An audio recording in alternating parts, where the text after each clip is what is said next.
itu seluruh pekerjaan ibu seharusnya itu pekerjaan suami.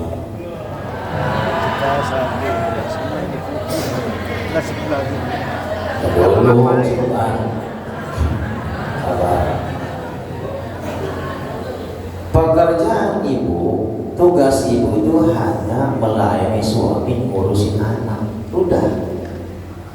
Selebihnya kerjaan suami. Paham ya? Tolong diamalkan. Hai para suami. Tapi kok yang suami diam baik, nggak semangat banget dengerin. Tetapi seorang istri solehah yang taat kepada suami, dia mau mengerjakan apapun pekerjaannya, nyuci dia mau, ngosok dia mau, ngepel dia mau, masak juga mau. Itu sebagai ketaatan istri terhadap suami. Mulai panas nih. Karena ibu taat kepada suami. Istri yang taat kudu siap disuruh ngapain pun. Tapi nggak boleh melakukan pekerjaan rumah tangga hanya atas dasar ketaatan doang. Yang penting kan kewajiban saya kan sudah dilaksanakan. Ketika suami berangkat kerja, mulai penat.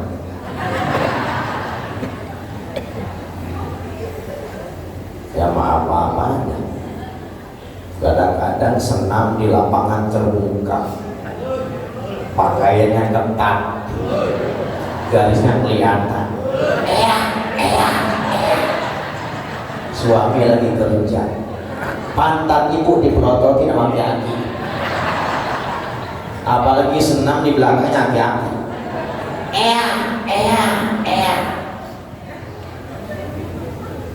Melaksanakan kewajiban sebagai istri hanya karena taat kepada suami, tapi tidak hormat kepada suami. Istri yang hormat kepada suami, dia akan menjaga dirinya, menjaga kehormatannya, karena kehormatan seorang suami ada di istrinya. Banyak yang tersinggung pagi hari ini, besok senang bubar gara-gara Ustaz Jidan. Bukan nggak boleh senang, olahraga silakan, ibu juga harus sehat, tapi bu ya tempatnya tertutup. Jangan sampai aki-aki naik motor begini kelihatan. Dosa enggak? Suami kebagian dosa enggak? Kebagian. Kalau ibu macam ini, berarti benar kata dalam kitab ini, al-hurmatu khairu minat ta'ah. Penghormatan itu lebih baik daripada ketaatan. Kalau seorang suami seorang istri hormat kepada suami, dia akan menjaga dirinya, menjaga kehormatannya dimanapun, sekalipun suaminya tidak ada di rumah. Gak boleh bubar, senang tetap senang, silakan. Tapi ya jaga, coba ya. Contoh lagi,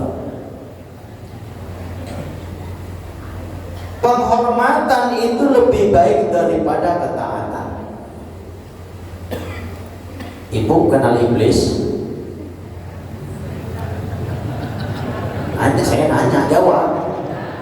Kenal kagak? Ibu kenal iblis? Kenalan di mana? Tahu iblis? Iblis itu nama asalnya Al-Abid. Biar tahu nih. Iblis sebelum diciptakan Nabi Adam namanya Al-Abid. Taat, patuh, dan tunduk kepada Allah. Ahli ibadah, taat kepada Allah sebelum Nabi Adam tercipta. Ini yang saya jabarkan tentang al-hurmatu khairum minat ta'ah. Penghormatan lebih baik daripada ketaatan. Kurang taat apa apa iblis atau al-abid kepada Allah, ahli ibadah, bahkan hafal Quran. Apalagi iblis ada ibu Quran. Ibu berapa juz hafal? Juz alpukat, juz semangka, juz melon. Tetapi karena cuma taat toh, sementara mereka meninggalkan penghormatan jadi kafir. Maka dalam Al-Quran dikatakan innal insana la yakfur bil maksiyati. Sesungguhnya manusia itu tidak menjadi kafir karena maksiatnya. Wa innama yakfuru bitarkil hurmati. Tetapi seseorang bisa jadi kafir karena bitarkil hurmati, meninggalkan penghormatan. Iblis contohnya kurang taat apa sama Allah. Dalam kurun 400 tahun mereka naik pangkatnya, naik derajatnya di sisi Allah. Al-Habib saat namanya masih Al-Habib, dari ibadah hamba Allah. Tetapi ketika Allah ciptakan Nabi Adam atau manusia yang akan menjadi pemimpin di muka bumi, khalifah, pengatur, wakil Allah di muka bumi, saat itulah ambiar ketaatannya iblis. Kenapa? Cuma gara-gara disuruh hormat doang. Ceritanya, A'udzu billahi minasyaitonir rajim. Wa idz qala rabbuka lil malaikati inni ja'ilun fil ardi khalifah qalu ataj'alu fiha man yufsidu fiha wa yasfiku ad-dima' wa nahnu nusabbihu bihamdika wa nuqaddisu lak qala inni a'lamu ma la ta'lamun. Ini awal kisah cerita tentang kafirnya iblis yang hanya mengandalkan ketaatan tanpa penghormatan. Wa idz qala rabbuka lil malaikah, uzkur ya Muhammad, ketika Allah berfirman kepada sekalian malaikat, ini ja'ilun fil ardi khalifah, sesungguhnya aku akan jadikan manusia sebagai khalifah, pemimpin, pengatur, penguasa, wakil Allah untuk menegakkan hukum Allah di muka bumi. Qalu, mereka malaikat, bahasa kita mah demo, protes. Ataj'alu fiha man yufsidu fiha, ya Allah, apakah Engkau akan menjadikan pemimpin yang notabene mereka akan membuat kerusakan di muka bumi? Apa iya ini manusia, Nabi Adam, kita semua ini akan dijadikan pemimpin sementara mereka mayyufsidu biha, kelak akan membuat kerusakan? Katanya air aqua, air pegunungan, buktinya air bor, apa air sumur. Mayyufsidu biha akan membuat kerusakan. Kalau air bor secara besar-besar begitu, ya keropos sama makanannya. Kita dibohongin semuanya. Semuanya banget. Kalau air mengalir nggak apa-apa, ini kan air boran. Kalau kecil sih nggak masalah volumenya. Lah ini kan berapa kubik ton? Berapa kubik beras sih masuk gitu? Bukannya begitu dah? Lah kan akan membuat pergeseran tanah. Mayyufsidu biha, membuat kerusakan di muka bumi, ya Allah. Wa yasfiku dima, dan manusia juga kelak akan menumpahkan darah sesama antar sesama, akan saling bunuh. Terbukti kan? Demonya malaikat bener apa nggak kayak demonya mahasiswa? Beneran demonya. Wa nahnu, kata malaikat, sementara kami para malaikat makhluk yang suci, nusabbihu, bertasbih, bihamdika, dengan memuji, wa nuqaddisu lak, dan kami senantiasa mensucikan namamu ya Allah. Kalau bahasa versi manusia ini ngagul, tapi malaikat nggak pernah ngagul karena mereka nggak punya ambisi kayak kita. Kalah mah udah kalah aja. Kalau kita kan kalau udah kalah pilpres masih kesel kan, karena kita bukan malaikat kan. Kadang-kadang kayak malaikat, kadang-kadang kayak setan gitu ya.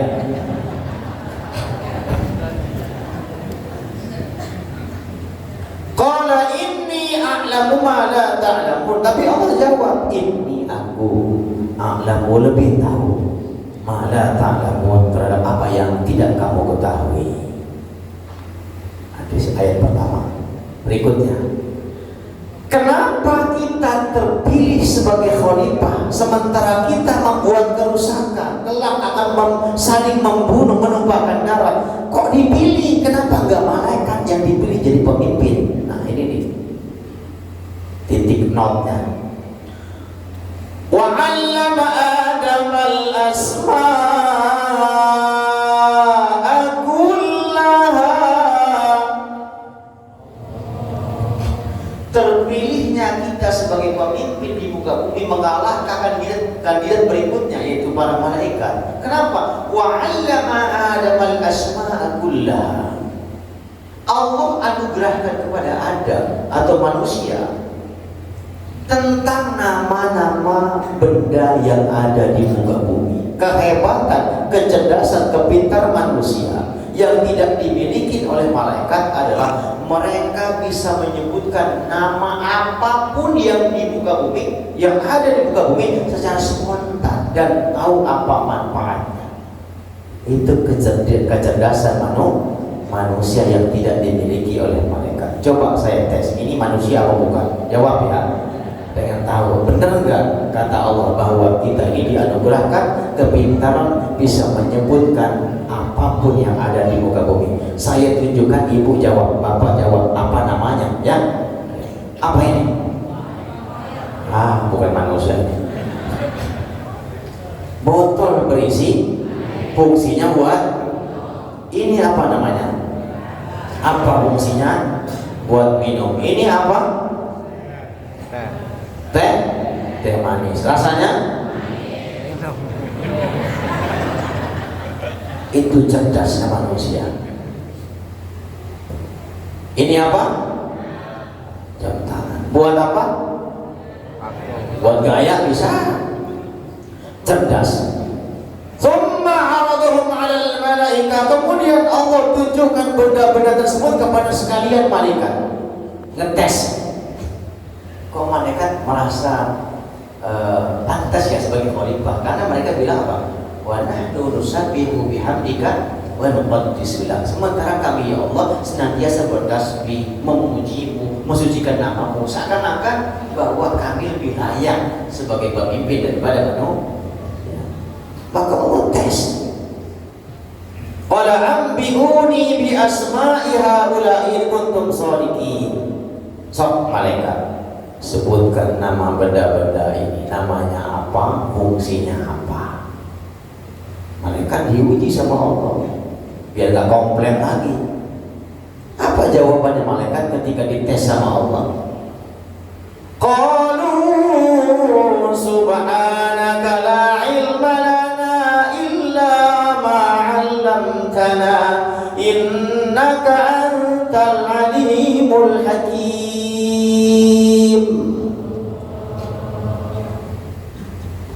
Ketika kata Allah, ambiuni bi asma'i haula'i in kuntum shadiqin. Sok sebutin nama benda-benda itu, fungsinya apa jika kalian benar.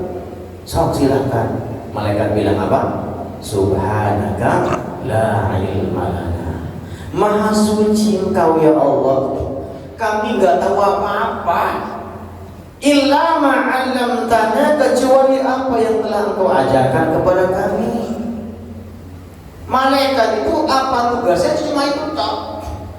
Jibril nyampain wahyu, Mikail nyampain rezeki, Israfil niup trompet, Israil bunyi. Itu aja tugasnya. Nggak boleh tukar tugas. Umpama Jibril nyambut nyawa, boleh nggak? Nggak boleh. Atau malaikat Malik dapat tukaran SIM sama Ridwan, tukaran Ridwan jaga neraka, malaikat Malik jaga surga, boleh nggak? Nggak boleh. Apa yang ditugaskan apa itu? La ilma lana illa ma 'allamtana. Kami nggak tahu apa-apa kecuali apa yang Kau tugaskan, yang Kau berikan kepada kami. Innaka antal alimul hakim. Sesungguhnya ya Allah, Engkau maha mengetahui dan maha bijaksana. Dan tereliminasi. Itu iblis dan malaikat sebagai kandidat pemimpin di muka bumi. Sekarang Adam. Qala ya Adam anbi'hum bi asma'ihim. Dan kata Allah gantian. Sok sebutin yang tadi gak disebut malaikat, sebutin. Walamma ambahum bi asma'ihim. Tatkala Nabi Adam bisa menyebutkan satu-satu, ini namanya, ini fungsinya, ini bahkan di salahnya dijelaskan di tafsirnya itu bahwa Nabi Adam bisa nyebutin ini gayung buat nyerok air, fungsinya bisa. Qala alam aqul lakum inni a'lamu ghaibas samawati wal ardh. Bukan telah kukatakan kepada kalian wahai malaikat, aku mengetahui rahasia yang di langit dan di bumi. Wa a'lamu ma tubduna wa kuntum taktumun, dan aku tahu apa yang kalian sembunyikan dan apa yang kalian nyatakan.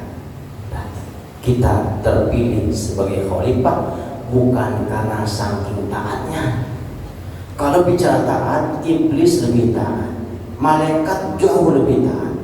Tapi terpilihnya manusia sebagai pemimpin karena punya kelebihan di bidang kecerdasan, kealiman, pintar. Maka benar kata Allah, yarfa'illahu alladhina amanu minkum walladhina utul ilma darajat. Allah mengangkat derajat orang-orang yang beriman dan orang-orang yang diberi ilmu pengetahuan dengan beberapa derajat. Jadi kalau orang alim diangkat di masyarakat, dimuliakan, emang udah waktunya. Kalau orang alim dikasih amplop, yang memang pantas dimuliakan seperti itu, bukan membayar. Saya bahas Pak amplop belum, jangan pulang dulu ya, Bapak amplop belum saya bahas. Allah yang meninggikan derajat orang-orang alim. Maka pantas ketika orang ingin nimba ilmu kepada orang alim, dia memuliakannya, mencium tangannya, menundukkan badannya. Bukan perbudakan coy, bukan perbudakan. Perhatikan. Wa idh qulna lil malaikati isjudu li Adama fasajadu illa iblis aba wastakbara wa kana minal kafirin. Nah, ini puncaknya nih. Ketika malaikat tereliminasi, gugur sebagai kandidat pemimpin di muka bumi, maka diadakan upacara peresmian, apa namanya itu? Pelantikan pemimpin. Uzkur ya Muhammad, izkurna lil malaikati isjudu li Adam. Tatkala kami berfirman berkata kepada sekalian malaikat agar mereka sujud li Adam, kepada Adam. Yo. Kalau cium tangan Ustadz Syekh Kiai dianggap perbudakan, kalau membongkokkan badan dianggap sebagai tradisi perbudakan. Hello, bagaimana sujudnya malaikat kepada Adam? Hello, malaikat itu sujud bukan cium tangan, Pak. Sujud. Fasajadu, maka seluruh malaikat sujud li Adam, kepada Adam. Apakah malaikat nyembah Adam? Karena sujudnya malaikat bukan lita'abbudi, bukan sebagai penghambaan, tetapi lil hurmati wa ta'zimi. Sujudnya sujud penghormatan. Maka saya katakan kalau ada orang menganggap cium tangan itu perbudakan, berarti ini orang ngopinya kurang kental, mainnya kurang jauh. Malaikat bukan hormat, bukan cium tangan lagi kepada Adam, tapi mereka nyungsep sujud menghormati Nabi Adam. Sampai sini paham ya? Tapi tangan saya nggak usah cium, nggak usah apa-apa. Illa iblis, kecuali kalangan iblis yang enggan sujud kepada Adam. Apa wastakbar, mereka enggan sujud dan takabur, menyombongkan diri. Sombong itu al-kibru batal haq wa qamatan nas. Yang namanya sombong, menolak kebenaran, merendahkan orang lain. Itu sombong, termasuk iblis. Wa kana minal kafirin, dan mereka golongan orang-orang kafir. Jadi kafirnya iblis itu bukan lantaran gak nyembah Tuhan, bukan lantaran gak taat, tapi kafirnya iblis atas dasar bitarkil hormati, atau sombong, meninggalkan penghormatan hanya gara-gara kagak hormat kepada Adam. Udah mulai kesel? Belum? Saya lanjutin ya, sampai kesel banget.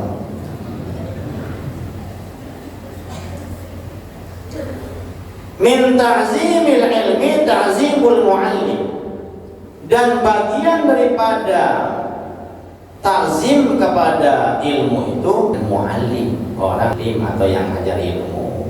Jadi nggak bisa dipisahkan antara ta'zim kepada ilmu dengan ta'zim kepada guru. Guru ya, bukan saya. Kalau saya seakan-akan gila hormat banget. Qala Aliyun karramallahu wajhah. Nah ini bab amplop. Udah mulai masuk bab amplop ini. Bahas aja deh, nggak usah sembunyiin amplop. Ntar kasih amplop, nggak usah ini putar muka aja. Bila perlu jangan pakai amplop lah. Transfer. Berkata Sayyidina Ali bin Abi Thalib sebagai pintunya ilmu, karena Ali itu pintar. Ana abdun man amal allamani, ana abdun, aku ini hamba, budak. Man, bagi orang yang allamani, mengajarkanku, harfan wahidan, satu huruf ilmu. Nah ini perhatikan, Sayyidina Ali bilang apa? Aku ini budaknya bagi orang yang mengajarkanku satu huruf ilmu. Apa? Terserah jika aku ingin dijual olehnya. Wa in sa'a atau aku dibebaskan. Wa in sa'a astaraqa, atau aku tetap menjadi budak kembali. Terserah guruku. Itu pengabdian seorang Ali bin Abi Thalib kepada gurunya yang mengajarkan satu huruf ilmu. Kalau sudah diajarkannya satu huruf, aku bersedia menjadi budaknya.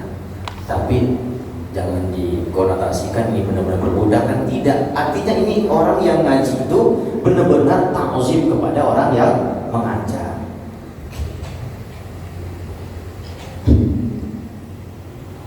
Qad unsyidtu fi dzalika, telah dibacakan syair atau nasyid kepadaku. Ini bahasa syair lah. Ra'aitu haqqal haqqi haqqal mu'allim wa aujabahu hifzan ala kulli muslim, laqad haqqa ayyada ilaihi karamatan li ta'limi harfin wahidin alfu dirhami. Ra'aitu haqqal haqqi haqqal mu'allim, hak yang paling hakiki bagi seorang mu'allim atau orang-orang yang ngajar atau orang-orang alim. Wa aujabahu hifzun ala kulli muslim, yang hendaknya dijaga oleh setiap muslim. Artinya seorang mu'alim itu punya hak, dan itu hak yang paling hak bagi orang alim yang mesti dijaga.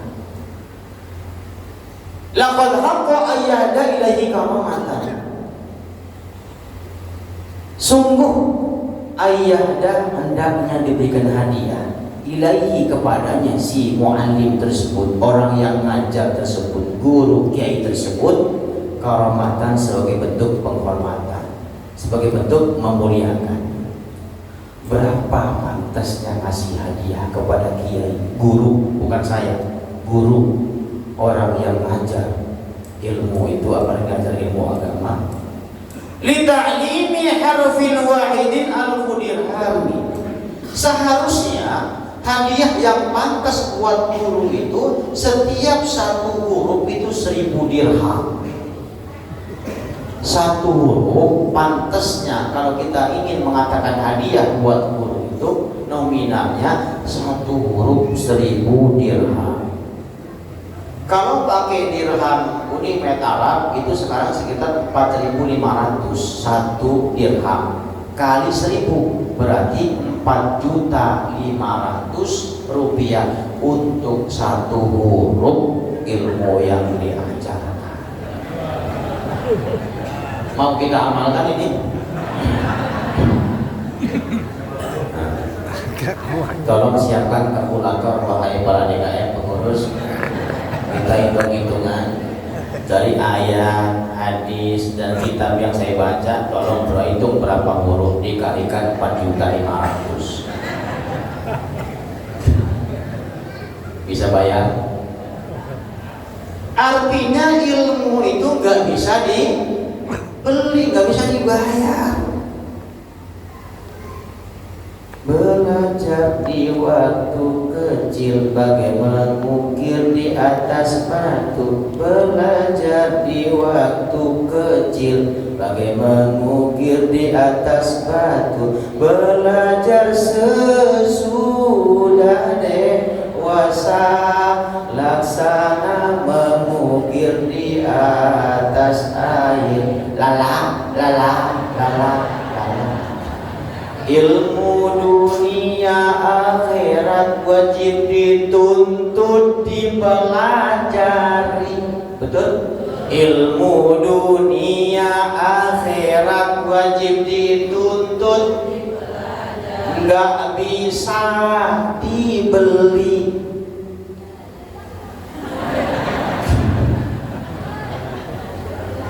Dari kecilah engkau mendapat, sudah dewasa terserah kemana pergi.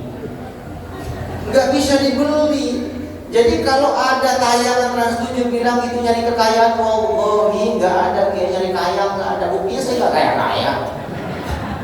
Kalau cuma ada amplop mah orang-orang kaya. Tapi kalau diamalkan yang tadi ini bisa kaya saya. Makanya amalin. Fitnah katanya mencari kekayaan. Nauzubillah min dzalik. Di pesantren itu enggak semuanya santri bayar. Enggak semuanya, Pak. Kenapa dibuat pesantren? Enggak kayak Muhammadiyah. Karena Muhammadiyah itu memang bikin lembaga pendidikan untuk kalangan menengah ke atas. Mahal-mahal. Maka NU bikin pendidikan untuk menengah ke bawah. Mereka petani, nelayan yang gak punya duit bisa santren, bisa mondok. Dan ini produknya. Saya pesantren seperak pun gak bayar. Ngabdi saya jadi tukang, jadi kenek. Maka saya masuk bata bisa. Ayo siapa yang mau itu? Saya masuk bata Bapak, bayar tapi itu. Saya bisa karena pesantren. Dan saya gak bayar. Gak bayar. Jadi kalaupun ada orang ngasih lebih, ngasih amplop ke kiai, dikembalikan ke santrinya, bikin kobong lagi, bikin pertanian, peternakan, biar santri punya keahlian, bisa mandiri, bukan hanya kita ngaji toh, bukan hanya ngarepin besek tahlilan toh. Nanti ketika dia pulang ke masyarakat, bisa ngangon bebek, bisa biara tuyul, bisa semua. Makanya para istri yang dapat suami pernah nyantri itu beruntung Anda. Karena santri itu suruh nyuci mau, gosok mau, kan udah biasa. Tapi bayangkan kalau istri dapat suami, dia gak bisa ngapa-ngapain. Kasihan lu. Semuanya ibu, suami kerja main mandi, burung doang tiap minggu. Tapi kalau punya suami yang pernah nyantren, bisa ngapain pun. Kenapa? Mereka diajarkan mandiri sejak kecil. Hidup santri. Makanya kalau umpama ibu sudah terlanjur dapat suami yang bukan mantan santri, segera pondokin suami ibu sekarang.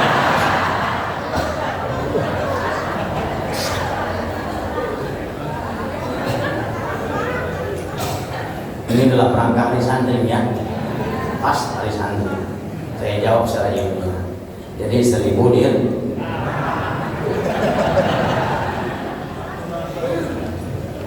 Dah cukup, mudah-mudahan kita sudah disadarkan bahwa artinya adab itu memang harus dikedepankan kalau ingin ngaji, ingin dapat ilmu, berkah ilmu harus punya adab. Mudah-mudahan kita termasuk bagian orang yang nyari ilmu karena adab yang tinggi. Insya Allah ilmu mudah didapatkan dan mudah diamalkan. Ya, ada pertanyaan?